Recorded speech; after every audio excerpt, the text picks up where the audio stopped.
Hi, everybody, and welcome back to the Beauty Connective podcast, where beauty professionals all over the industry are coming together to grow, connect, and get really real about what it's like mixing business with beauty. This episode is brought to you by the Beauty Connective, a brand new beauty directory and search engine created by beauty professionals for beauty professionals that makes it easier than ever for clients in your local area to filter by location, pricing, availability, and read reviews to find you without you having to be on the social media grind. Today, I'm really excited to be joined by McKinnly Yadon. She is a nail tech, educator, affiliate for multiple nail brands, a mom, and just an overall cool person that I'm really excited to have on the podcast today. Well, thank you for having me. I'm excited to be here. Today we're talking about nail education, and this is a big topic. We were just saying before we started rolling, this is just such a big conversation and topic right now. Why do you think that is? What do you think has brought this topic to light lately? When you first reached out to me about doing this, it was because I had gotten on a Q&A with my stories, and that's kind of what started this whole conversation with us, is that I had done a Q&A and I had quite a few questions come in about education and getting into education, being an educator. What does that take? And I was pretty honest in my response as far as what I have been seeing and what is happening in my own DMs and just my own personal experiences that way. And I basically just said there was a lot of mediocre education out there, and there's not a lot of the high-end quality type education. It's fading away slowly. And anyway, so we ended up having a conversation about that. And I really, in my own personal, what I'm seeing, there's just a big rise in quick education. So maybe mediocre education isn't the perfect way to describe it, but quick education. The idea of nail techs who want to make more money super quick, who see their favorite influencers doing it and think they can do it too. So many different reasons. I think just social media in general has opened that door, but there hasn't been a lot of individuals who have really taken the time to make good education. They just see the quick way to do it. So I think that's kind of what started some things. So. Yeah, and there are just so many nail techs, so many new nail techs, so many new young nail techs. Mm-hmm. And it's easy to fall into seeing your favorite influencer or just someone who has a big following, which we'll get into. But for background, tell us a little bit about your nail journey and getting into nail education. Well, let's see. So I've been doing nails been licensed for almost 5 years. We're just about there at 5.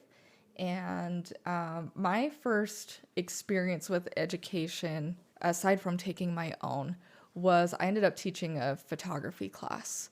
And it was a class that I just had a lot of individuals reaching out, asking how I was taking pictures. And so that's how it started, was I just was like, you know what, I can make a little, I think I did an Instagram, I made a separate page and had people Venmo me or something. It was not great. It was very much my first introduction to it. But the content was fine. The content was great. I think it helped a lot of people. It was a very cheap class as well.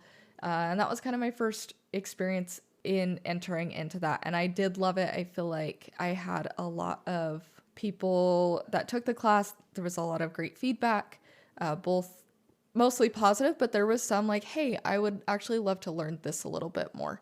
And I think that's what started things too, was, okay, can I actually teach this? I know it was fine and good, but can I actually teach this? Am I actually cut out to do the education side?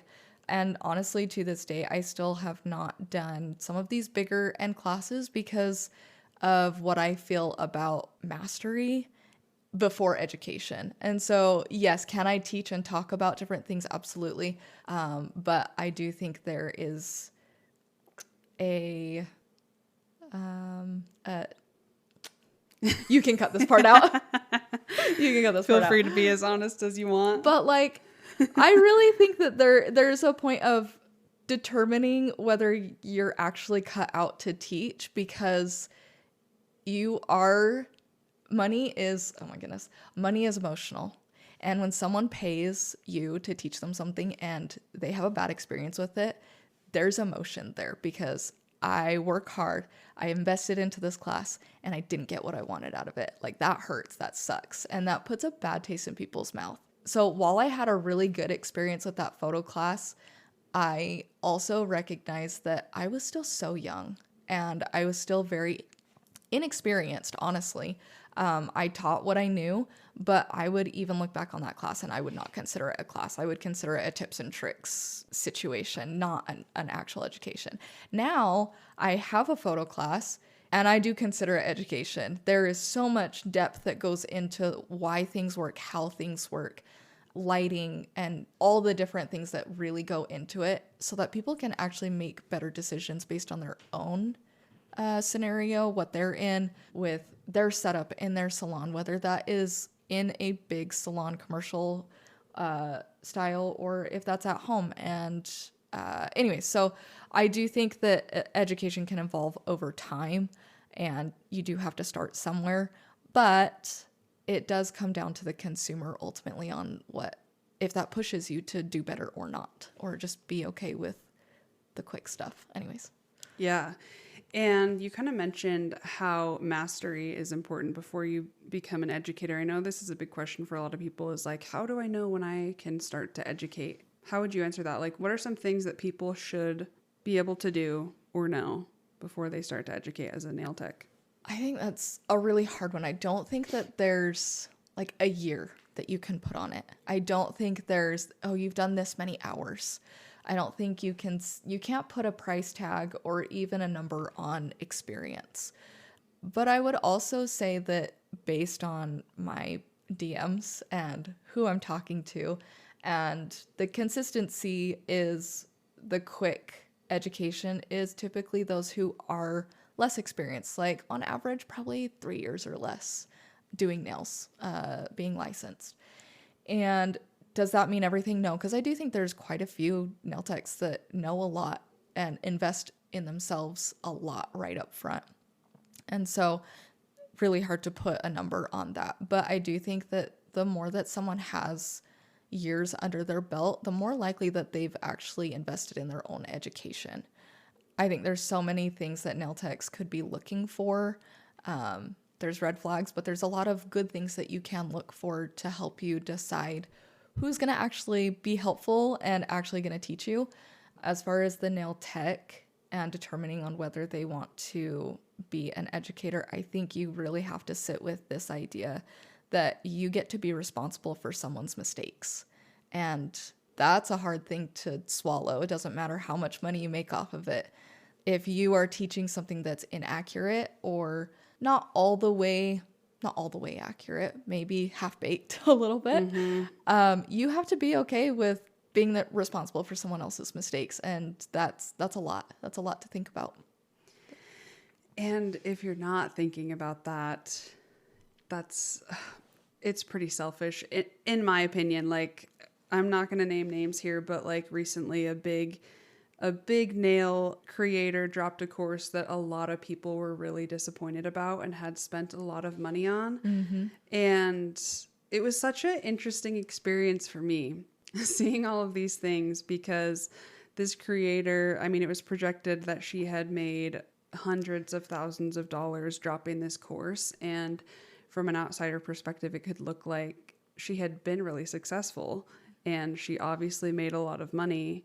And seemingly it would like that would be a success, but the fallout from it and I guess like the reputation that it brings back to her just feels like she didn't care about other people in that situation. Yeah. It was about her and making money and all about herself. So I feel like that's an important thing for people to consider is like, are you doing this just for you?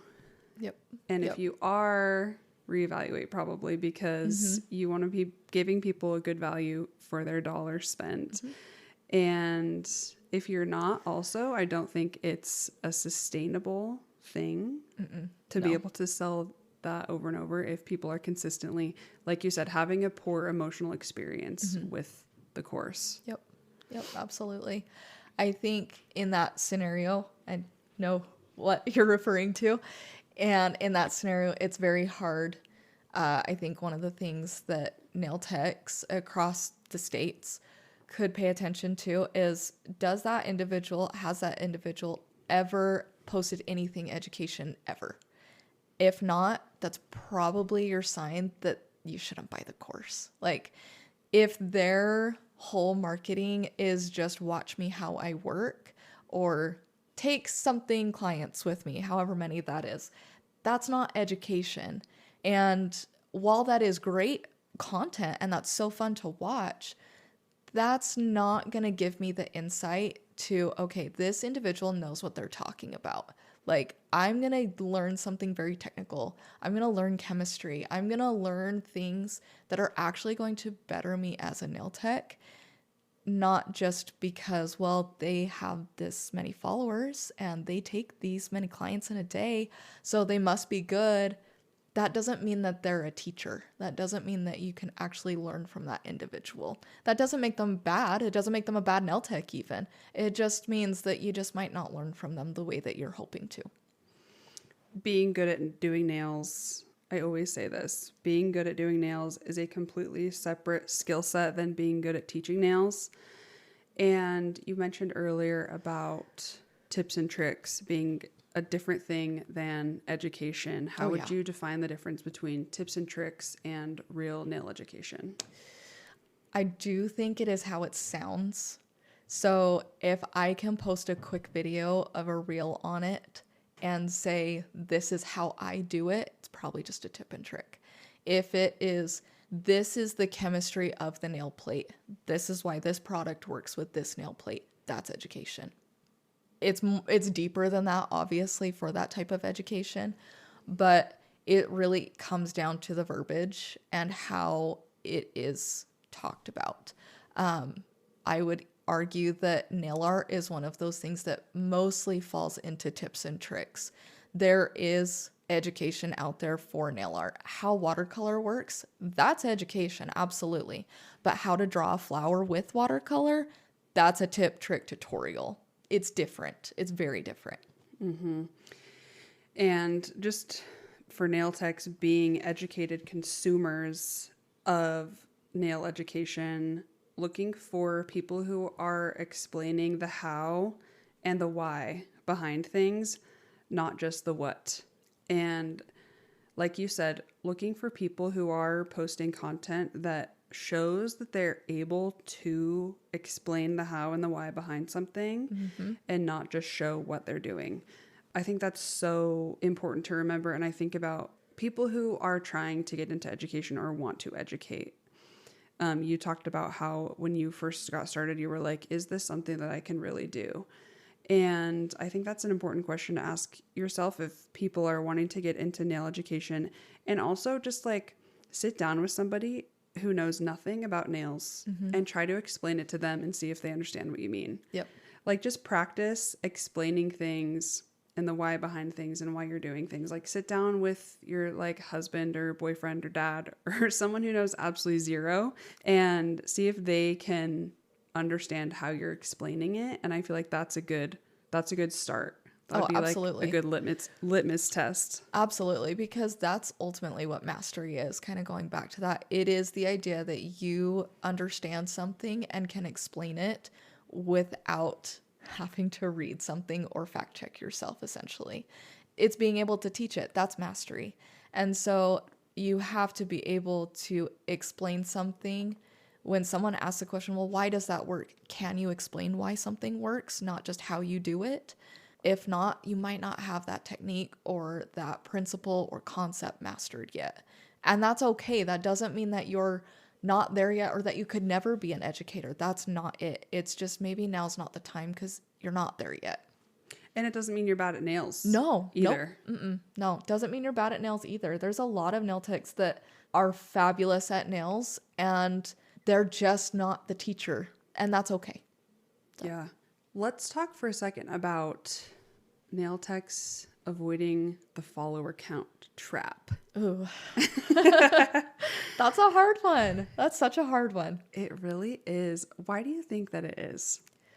Well, I think, okay, on average in Utah, because that's where we're at, on average, there's what, like 10,000 licensed beauty professionals, Nail right? techs Nail alone, techs yeah. alone. And I believe the average in Utah is like the age is 21, the average age, which is really young. Like that is really young. And that age group, we have been nothing but surrounded by social media our whole lives. That's where a lot of us, I say us because I'm still working through it myself, but like you find a little bit of value in people following you. And so you value people who have a big follower count. Like it's just natural to do, especially when it comes to comparison. That's a whole different conversation though. But I think it's just something that we have grown accustomed to. And if they have this many followers, then that means that they should be good at what they do, right? But that's not always the case. And you can be really good at social media and still not be very good at nails. Like ultimately, does that make you a bad nail tech? No. But are there nail techs that are better than others? Yes. Yes. Just based on experience alone. Yes. And so following someone because they have, or taking education from someone just because they have a high follower count, maybe just look at what it is that they do, because maybe they teach social media super well. Yeah, I want to learn from someone who does social media super well and has a high follower count. That makes sense. That makes sense to me. Someone who has a high follower count but can't explain how to do shaping correctly, I'm probably not going to take a class from them that offers a shaping class, right? That she offers a shaping. So I think it's really just looking at what our different strengths are. And if you want to become an educator, it goes back to that mastery of what are you actually mastered in? Is that social media? Awesome. If not, that's okay. Follower count doesn't mean everything. There are so many nail techs that I have taken education from because they check all of my boxes. And nope, they do not have the follower count that most people do. But yet, I would consider their education or even their work higher than most. Yeah, I think there's a lot of different reasons why people will hit follow and follow somebody. And so for somebody who has a huge follower count to just think, okay, I made it to a huge follower count, now I can become an educator, that's not like the logical next step there. No. I mean, especially if you think of some nail techs who have a huge following, and we're talking like 50,000 plus, right? Like that's kind of what we're talking about for putting a number on it. Maybe even go as low as 25, maybe. Those individuals typically, they have a lot of really good nail inspiration. They do a lot of fun art. They do a lot of fun nails. So it's not just nail techs that are following them. Like, let's be honest about the demographic here. It's not 100,000 nail techs following that individual. Maybe 10% of that, maybe, but most of that is people who get their nails done. So how am I going to learn from someone who only posts inspiration, right? Yeah, and I just had a thought too that even the same as doing nails is a separate skill than teaching nails, I think a separate skill than those two is marketing yourself on social media. Absolutely. And some of the people that have such large followings, that is their specific skill set. Like they're good at marketing themselves. Oh yeah, they're fun personalities, they're cute to look at, XYZ, like you name it, right? But not everyone has that whole package. Like I think that's really rare to have that whole package, to be a fun personality, look the part, do the cute social media stuff, and do the inspiration type nails, and do really good nails, and be a really, really educated individual. That is rare. That is so rare. And so I think looking at each of those skill set differently and separate can help people determine, okay, what can I learn from this individual? And it's not going to be all of it. It's just going to be that skill set, that one thing. I like the way that you said that. And I was thinking in my mind as you were saying that about how I often like feel like I get down on myself for feeling like I don't fit a mold of what I think that big creators look like on social media. Oh, yeah. Yeah. And I just always think I'm not that. And so that's probably why I can't get my following to such and such number or whatever. But the way that you said that, I was like, okay, there's so many different approaches here and different skill sets. And it just is so much not about a follower count. No, it really isn't. It just doesn't matter. No, but it's hard to get out of that mindset. It really is. Like, that's so much easier said than done to just ignore the follower count. Because, yeah, when you are wanting to do something like that, what do we do? Immediately compare. Like, well, they have this many followers, so it must be easier for them in this sense, or whatever it is. And so it is hard. And I don't think that, I mean, to discount that would be unfair to people. But I also think that there are questions that people can ask themselves.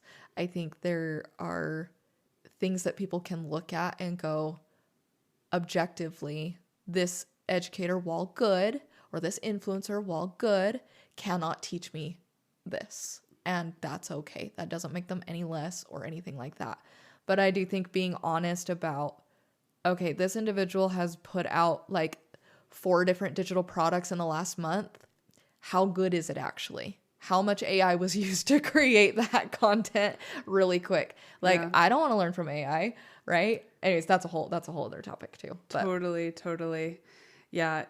The idea that a quick thing that ChatGPT made can make you a ton of money is really just feeling like a ripoff to nail techs. Oh, everywhere. Yeah, absolutely. Yeah. And what do you think the domino effect of that is, of having so many quick digital product nail education options out there? I mean, the domino effect is really that it's just affecting the industry as a whole. Honestly, it's like the blind leading the blind. When there's not good education being put out and it is about the quick stuff, chat is helping create a bunch of this content, and then that's put out, and someone who's really coming to look for education, and then they learn something that maybe isn't accurate, and then they're told like, yeah, you can do this too. You can make digital products too. It's this easy. And then they turn around and do it too. And yet they have zero mastery as well. And it just continues to affect. And now we have hundreds and hundreds of educators who only know how to create a digital product using chat. So I think the overall domino effect is it just affects and hurts the industry as a whole, because no one's actually getting better. Everyone's just learning how to create courses, but not actually how to teach nails. And it seems like if you're looking at the progression of a nail tech career, that maybe there's just sort of this idea that you start taking clients and then you take clients and then you transition from taking clients to educating. Yeah. And that's okay. Obviously, that's an acceptable and great trajectory as a nail tech. Right. But I don't think that it's a sign of your success as a nail tech. No. I think that nail techs can be really successful taking clients for their entire career. Yeah, absolutely. And I think even more of the progression is really in your work and your understanding of nails. Like, that's first and foremost where I personally think it should be. As far as like a career progression, yes, there's lots of different avenues. There is the educator side. But what type of education? Is it in-person education and online? I think there's a need for both. I think there's more of a need for in-person again. And, is that one-on-one in apprenticeships? Is that owning a salon and being a mentor that way? Is that stepping into just different roles? I mean, one of my current roles is I do the social media marketing for Polished Pinkies. It's still nail related. I think it's a great step in my career. It's just different than the educator. It's different than the salon owner. There's so many different avenues that the beauty industry, but nails especially, can take you. It's not linear. There's not one path. And I think it goes back to even that social media comparison of, oh, well, they're doing XYZ. I need to be doing that too. Whereas that's not accurate, because owning a supply store is awesome. That's great. That's a huge deal. So is being an educator. So is having a fabulous social media following. So is owning a salon. Those are all great career moves. It's just not linear. And even back to your point, you can just take clients and be perfectly content and have fabulous relationships with your clients, really good relationships, do really, really good nails, and be proud of just the work that you do and the knowledge that you have because you've invested in your own education. And you're giving a really high quality product that people are coming back for, and you're sustaining a regular clientele. Yeah. And you have that loyalty and those relationships. And there's so much value and power in that. Yep, absolutely. Because I'll be completely honest, my clientele demographic is completely different than like most influencers' demographics. And so what my success looks like is going to be different than others because my work is going to be different than others. And so what does that look like? I think it just depends on the person, right? On what success looks like. And honestly, I think the ultimate question is, are you happy with what you're doing? Like, if you're happy with what you're doing and where you're at, I would call that success, really. Totally. And don't have to feel like you have to be like somebody else or reach someone else's success for you to have success. It's not, like you said, the comparison. Yeah. And we don't have to compare ourselves to other people. It's not even worthwhile or productive. No, it's not. And if the comparison is the reason that we're educating, that's really unproductive because now we're just educating just to stay relevant. And that can be harmful too. We were kind of talking about this before when we were kind of going back and forth, but I'm wondering if you can paint a picture of the reality of what's happening in your DMs. Oh, yeah. Yeah. And what nail techs are telling you. So the biggest thing is that they're just frustrated with, first off, it's hard to find good education. That's kind of a big one. The other one, it's kind of back to that emotional, money is emotional. People are frustrated with putting their money into education that isn't actually helping them. There are some specifically that are really frustrated with the subscriptions, that they feel like most people that have a subscription, they'll do really well for the first handful of videos, and then the quality goes down significantly because honestly, that is a lot of content to be putting out, a lot of content to be putting out. I had a subscription personally a year ago, and I quit it because I was like, I know that I'm not even giving good help, good education through this subscription because that's how much content needs to be made. And for it to be good and quality in my mind, rather than not just a watch how I do this nail with a voiceover, I can post that to my own feed. I should not be having someone pay $15 for something like that. Mm-hmm. That's just morally to me, that's just ridiculous. But I mean, I think the big one, subscriptions are a big one. I also, a lot of people kind of going back to this in-person versus online, a lot of people wish there was more in-person education. There's so much to be learned when you are sitting face to face with an educator and you can ask them questions in real time. And honestly, I think that is even telling is that a lot of educators do not teach in person, that they only teach online. It can be very edited. They can pick and choose what clients they work on to show. They can show their best nails. And that to me is also a red flag. And so I do think there is a need for more in-person education. And I think the consumer dollar will continue to weed that out eventually. But until enough people are upset, subscriptions and digital products will continue to climb because why not? It's easy access and it's quick and I don't have to put a lot of thought into it. on both ends, as a consumer and as the educator. Yeah, subscriptions. I just think about, just when I've thought about doing it, I'm just like, how am I ever going to come up with that amount of content? Like, it's hard to keep thinking of new ideas to teach about. And if I'm going to be coming out with a video every week or every month that's on a new topic, then I have to be really good at so many topics and Right. so many things. Right. And not just that, but I want it to be a good video. I want it to be good quality. I want to edit it so that it makes sense. A subscription video, I want you to walk away with so much information that kind of your head hurts a little bit, like honestly. And sometimes these subscriptions are like 5 minutes long, 10 minutes long. That is not enough time to teach a concept on shaping. Shaping, like, I mean, if we pick a subject, shaping is like a 4, 5, 6 hour class, really, when you dive into how technical it is.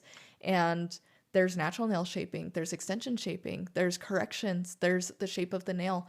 You can't teach that in 5 minutes, but some people can, because they're like, well, you kind of just hold the file this way and then make this shape.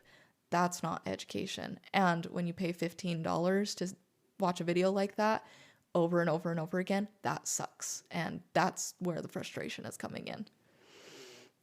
Yeah, it sounds like a lot of nail techs are feeling that same thing. And I can see why they would be reaching out to you about it, because I feel like you're just somebody that we can look to for quality. And just like you have obviously like a lot of integrity in what you put out and what you share and the education that you give. And you're insanely talented and such a good educator. I took your photography class at the Nail Tech Collective last year, so I can speak to your thank you. education. And let's see, I wanted to just see if there were any other green flags that you would share with everyone about what to look for in good nail educators. Oh man, I think there's actually more green flags than red flags, honestly. So a few things that I personally look for when I am looking for a class, or looking even to be mentored, because I think you can have a mentor just watching on social media. But really, if I'm looking for a class and to invest my money into a class, so a couple things we've already mentioned being, do they already teach on their page? Is that what they're doing? Or is it just, oh, now I'm teaching a class all of a sudden? Okay. So, yep, they teach. Their verbiage is technical. It goes into the whys and hows of things that, of different topics within nails, because I do think that there are a lot of the topics, they blur together and they work together. It's very hard to teach one thing without teaching another concept. So there's that verbiage. If they can speak and you can tell that they have mastered that technique, awesome. I would also include that they do have the experience, which we talked about. And when I say experience, sometimes it's not just years, because there are lots of nail techs out there that are 10 plus years into the industry, but they don't actually still do nails anymore. They just teach, or they reuse videos from previous education. That, to me, if they're not taking clients themselves and actively keeping up with the industry standards, and you haven't seen their work progress yourself, like you can scroll back on their page and you can see that their work has progressed. That is something I would also pay attention to, is, do they actively take clients? Are they taking education themselves? Do they openly talk about the education that they are taking? I would also pay attention to if they took a class and then they turn around and now are offering that same class. I would just pay attention to that, because that doesn't mean that any mastery has actually happened. It just means that, oh, I figured out how to teach this from someone else, so now I'm just going to turn around and make some money out of it.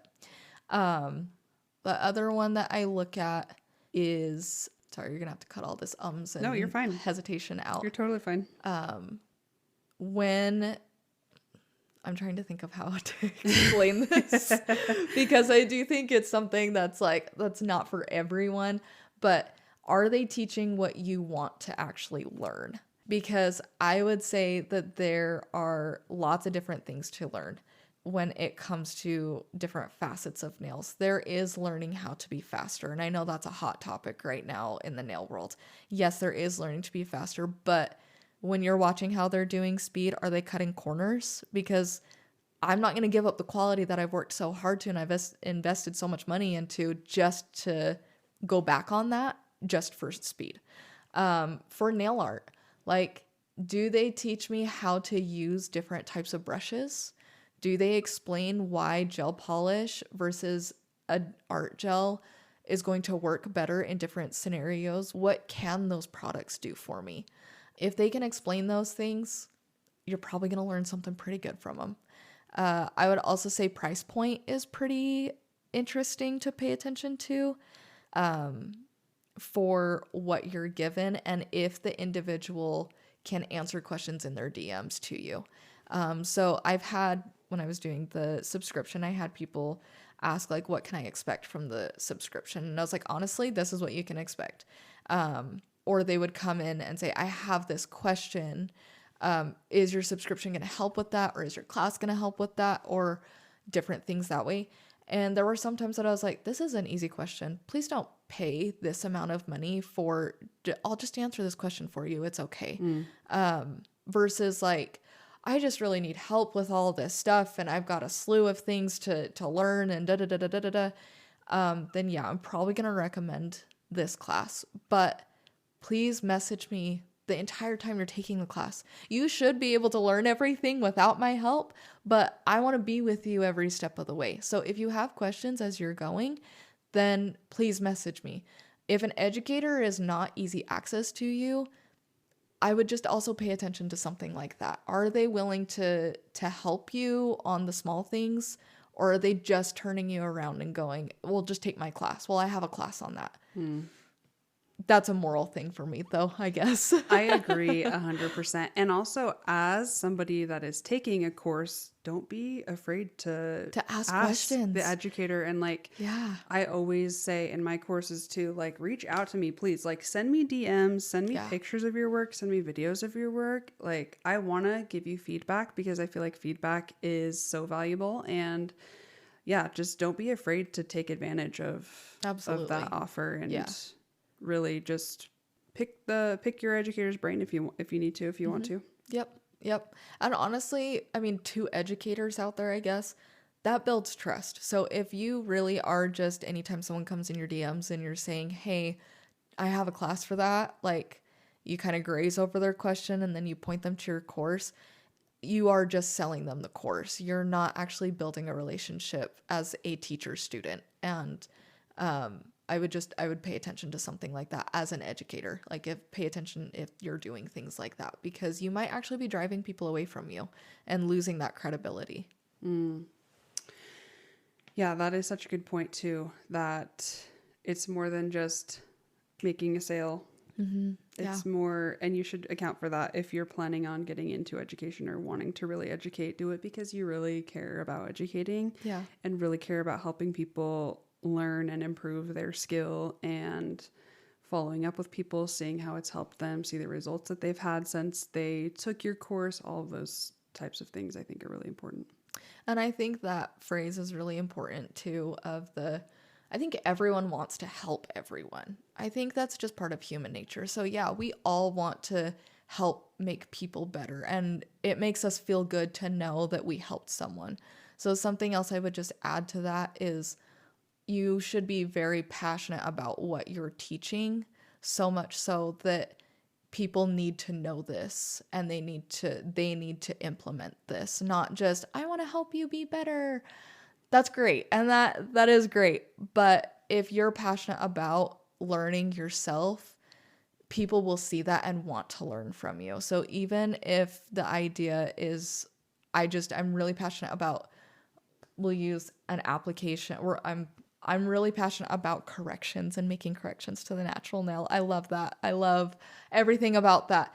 People are going to see that and they're going to want to learn from me in that sense. And can it help people? Yes, but also some people not that they don't want to be helped, but they're not ready to be helped in that topic, and that's okay too.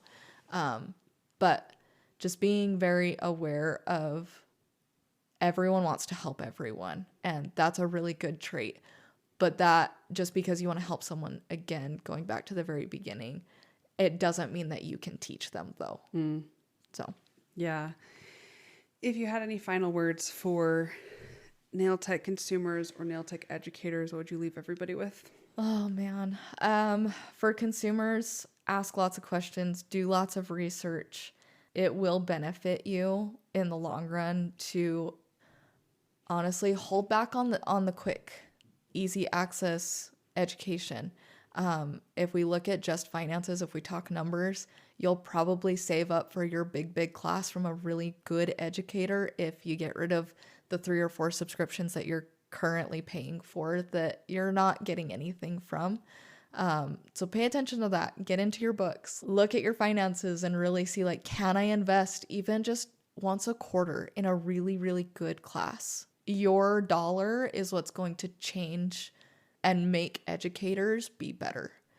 If consumers are not using their dollar and paying for what they actually want and paying for quality, mediocre or mediocrity is going to continue to just be the standard.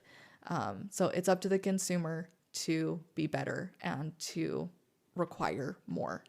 To the educator, again, if you're ready to be responsible for people's mistakes, then maybe you're there. Maybe. Yeah. Really consider, have you mastered what you want to teach? Can you teach it to someone who has no idea about nails, but if they left your class, they could go and teach, and they could probably teach it themselves because you taught it so well. Do really know what you are a master in. Just because you have a large following doesn't mean you need to, and doesn't mean that you need to teach now a class on shaping. If you are super educated in that and you know all the things about it and you can teach a course, awesome. I love that for you. But if what you do is more for fun and it's for social media, then please offer that. People would love to learn those things, so absolutely offer that. But also pay attention to how you're offering it, because some people are just lucky. Social media can just be a luck of the draw a little bit. Mm-hmm. And so be honest with that. Like, if you're just saying, well, I just post a lot, probably a little bit of a luck of the draw. Yes, there is consistency and there is frequency, but there's a little more to it than just posting all the time. I think people are getting frustrated hearing that phrase too, but that's a different thing. So yeah, I would say just really pay attention to what you actually have to offer and what you can actually teach. And then if teaching is not going to be part of your career, that is okay. If you come to the conclusion that teaching and being an educator is not in your best interest or in the best interest of other people, it's okay. There is room for everyone in every area of the nail world. There's lots of opportunities, and just doing good work and bettering yourself is good enough. I like that a lot. And speaking of educational investments that I really believe in, we're both going to be at the Nail Tech Retreat this year. We are. Yes, it's going to be super fun. It's in October. I'm really, really excited. I have been to the last 2, and just I have to put this plug out there, because if you are a nail tech wanting to invest in some education, like if this was the one thing you were doing for the whole year, I would say do it, because it personally like changed my entire trajectory, and it just is so motivating, and you learn so much, and plus it's like such a blast. Oh, it's so fun. It's so fun to be surrounded with individuals who are in the same boat as you are, and to connect and network. It's another opportunity for that in-person education that people are looking for. So, I mean, take advantage of those opportunities when they come. Honestly, get rid of your subscriptions, your digital, hold off on some of the digital products. You'll be able to pay for your in-person education in October. Yes. And where can everyone find you to follow along with you and your education and everything that you're doing? Just my Instagram at Nails by Nin. I can't promise that it's very frequent on the posting side right now, but there's a lot going on over here in the personal life with kids and other work and things. But I love posting education there, and hopefully in a year or so, maybe I'll put out another class after I've taken the time to do it. It's been on my mind for a while, but as of right now, just come hang out. We like to talk education. Come comment, come DM. We talk education all the time. Awesome. Thanks so much for being here. Yeah, thank you for having me. Thanks so much for listening to this episode of the Beauty Connective podcast. If you're a beauty professional who wants to help us revolutionize the beauty industry and make it easier for clients to find you and for you to find clients, create your profile today at thebeautyconnective.com.